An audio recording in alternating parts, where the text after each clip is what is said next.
In this video, I'm going to show you how you can read deleted WhatsApp messages without installing any other additional app, okay? This applies to Android phones like Infinix, Tecno, Samsung, and most Android phones, okay? Let's get started. Okay. As usual in this channel, we don't waste time, okay? Let's locate the settings icon. Then, to locating settings icon, you will locate this feature for special function. Make sure you follow every step here so you don't make any mistake, okay?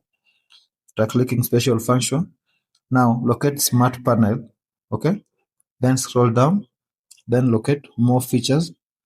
To locating more features, you want to locate this feature for peak mode. Make sure you follow every step here, okay?